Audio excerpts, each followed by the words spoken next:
بقى يعني مش قد كده. عشان كده بقول لك ايه، لما تيجي تلاقي سؤال زي كده ما تتخضش منه. يعني تعينك بس على الارقام اللي موجوده في السؤال، هي دي اللي احنا بنحتاجها. يلا نشوف نمبر 5. يلا يا مريوم.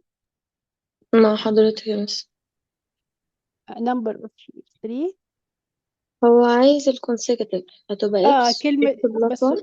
كلمه consecutive دي لو سمحت تبقى عارفينها. consecutive يعني ارقام متتاليه. متتالي يعني ايه الارقام المتتاليه؟ مثلا اقول لك 3 و4 و5 و6 و7، هذه ارقام متتاليه. بس احنا مش عارفين هم كام، فهنشوف كده. يبقى دايما اول ما بنشوف كلمه consecutive بنعمل ايه يا مريم؟ اقول ان assume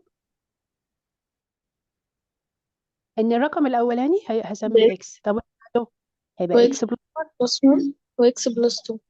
برافو عليك. هم كام نمبر؟ هم 3 نمبرز. 3. كام واحد؟ 3 نمبرز. يبقى ده الرقم الاولاني، كل ما يتكلم عليه يقول لي الفيرست نمبر، يبقى ده الفيرست نمبر، وده السكند نمبر، وده الثيرد نمبر. شوف هو عايز ايه بقى. ماشي. وعايز برودكت اللي هو اه جريتر ذان. ثواني، هو بيقول لي الصم بتاعهم بيساوي كام يا مريم؟ هو أنا لما جبتها طلعت 3 إكس بلس 3 إيكوال 24. تمام، انا هجيب الصم يعني هجمعهم مع بعض. يبقى هجمع اكس بلس اكس بلس اكس بلس 2، كل الكلام ده ايكوال كام؟ 24. ونكتبها على الكالكوليتر شيفت سولف جميل كده محترم.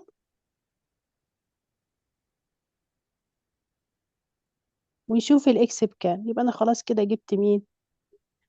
الارقام هي هي. هتطلع هي الإجابة هتطلع سيمس، لأن هو الاكس بكام طيب؟